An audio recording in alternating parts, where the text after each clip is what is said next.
хочу с тобой поговорить о художнике, как бы тема основная, это художник в экстремальной ситуации. То есть, когда человек оказывается, творец оказывается в ситуации, в которой он должен выработать оперативно какую-то новую модель поведения. Вот какой тебе первый на ум приходит случай, когда ты оказалась в экстремальной ситуации? Когда ты находишься в абсолютно замкнутом помещении, в стакане, например, или одиночной камере. Но это опыт, который ты не можешь пережить на воле. Вот, то есть полная изоляция. И здесь я поняла одну важную вещь, что у нас в стране часто людей пугают тюрьмой, то есть говорят о том, что вы не должны выходить на улицы, вы не должны высказывать свою точку зрения, иначе вы попадете в тюрьму. В тюрьме же, в колонии, пугают изолятором, то есть это тюрьма в тюрьме. И очень многие заключенные боятся заявить о своих правах, боятся вообще сказать слово против администрации, потому что они боятся попасть в изолятор. Но поскольку я в таком изоляторе провела 5 месяцев, вот я поняла, что на самом деле это не то, что не самое страшное место, это место, которое может тебе очень много дать. Наверное, какие-то действия, которые потом выросли у меня, у нас в правозащитную деятельность, они были выводом выводом вот из одиночной камеры. Так что, вот такой опыт. Хорошо, изолятор, по сути, одиночная камера. Одиночная камера, в которой ты оказываешься, и естественно, какие-то первые мысли. То есть первое, что тем более тебя-то, получается, таким обманом туда, сути, завели, да? И ты оказываешься, вдруг в эту секунду дверь закрывается, и первая твоя мысль. Первая мысль, в общем, это мысль, которую, наверное, посетила у нас полстраны, когда Путин заявил, что идет на 3-й срок, как бы нас наебали. Надо что-то делать. Нужно просто не терять ни секунды и пытаться заявить о своем существовании. То есть это одна из строчек нашей песни «На лобном месте» «Мы существуем». Ну а дальше это уже какие-то технические вопросы. То есть ты начинаешь изучать механизмы воздействия на тебя тюремщиков, пытаешься эти механизмы взломать, пытаешься пользоваться их же методами. И мне удалось победить. Но мне удалось победить просто благодаря тому, что за мной наблюдали, следили, к нашему делу были очень внимательно относились совершенно разные люди по всему миру, от политиков и художников до просто активистов, которые каждый день методично выходили к посольствам. Вот, то есть благодаря этому появилась какая-то победа, которая для нас, для нашей группы стала таким прецедентом, который впоследствии развился в деятельность.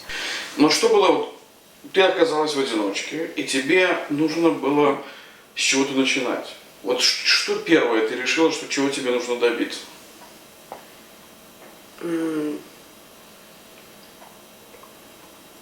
Первое, мои вещи, книги и чайник.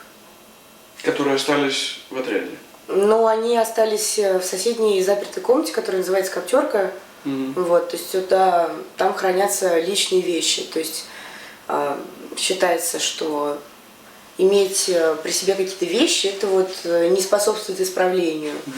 Вот, а для меня, мне нравятся вещи. То есть газеты, книги, чайник. И твои действия?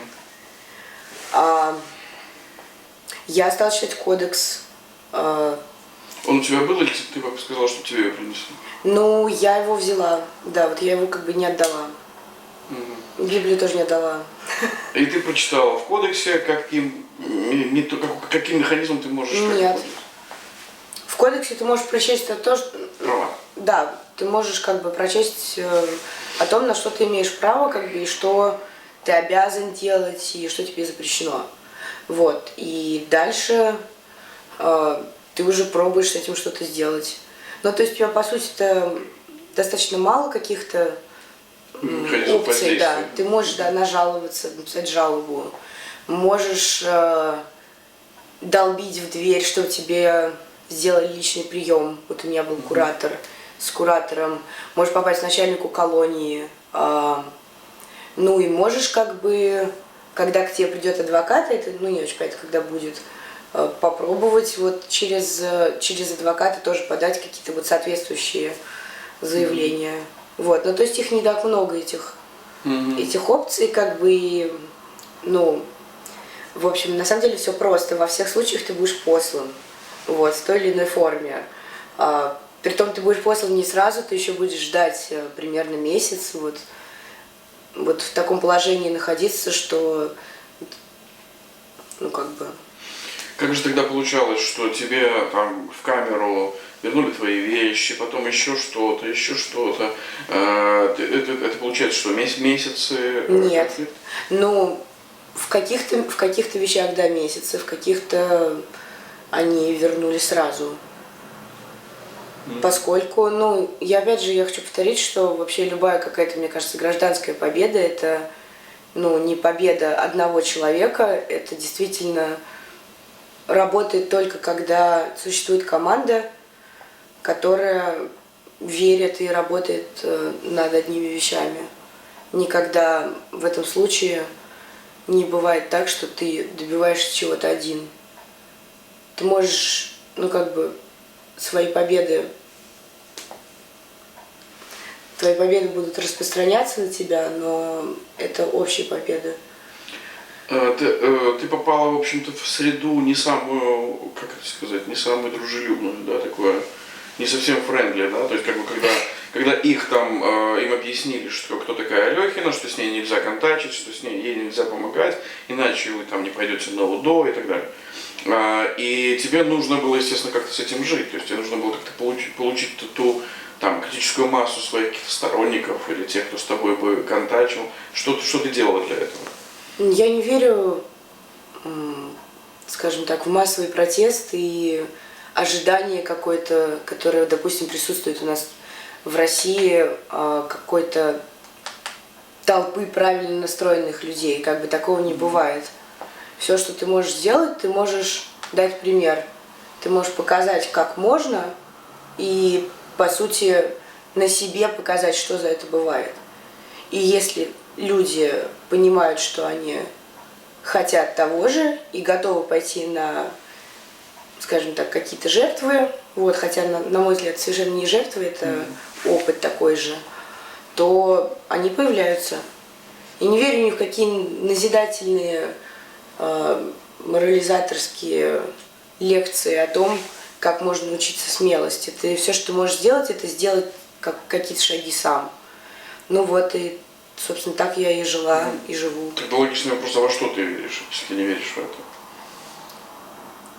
Если я не верю в людей, ты хочешь сказать? Я хочу сказать, что если ты сказала, я не верю в некую вот такую смелость, а во что тогда ты веришь? Я не верю в лекции о смелости, но верю в отдельные действия каждого человека, в которое он, на мой взгляд, должен максимально вложить себя, находясь здесь и сейчас. Если человек совершает такое действие, то впоследствии оно будет очень сильным. То есть оно будет сильным и для этого человека, и для тех, кто это увидит. Сколько ты была в тюрьме в общей сложности? Почти 2 года. У тебя появились там какие-то люди, девушки, которые бы разделяли твои взгляды, которым бы ты сказала, что вот да, с ними было там приятно контактировать, разговаривать, общаться и так далее, которые меня понимают? Я не искала понимания и, в принципе, не ищу понимания. Но люди, которые решили действовать так же, как я, да, появились.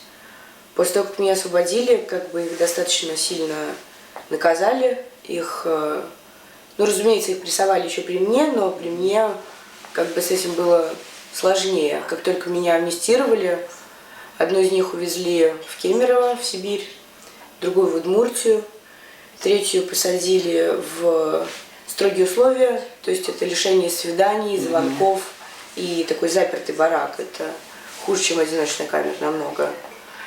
Вот. Вот как-то так. Ты поддерживаешь отношения с ними? Да, дружим. Вот, да, уже все три уже вышли. Окей. Ты те модели, те поведенческие модели, они отличались? Твоя поведенческая модель в тюрьме, она отличалась от твоей поведенческой модели, которая происходит с тобой на свободе, в обычных условиях? Ну, я считаю, что можно сказать о том, что Россия это, что тюрьма это Россия как бы вот в миниатюре. Действительно, мы можем это видеть везде. Например, те механизмы, которыми сейчас пытается и которыми действует, с помощью которых действует оппозиция, они абсолютно идентичны тюремному протесту. То есть и эстетически, и практически люди, не знаю, записываются на приемы к каким-то начальникам, сообщают об этом в соцсетях, публикуют тексты, пытаются выходить и после этого их бьют на площадь. Петя использует тюремную эстетику Павленский. То есть, по сути, две из его акций – это акции тюремного протеста. Да, это реплика тюремного. Вот. Соответственно,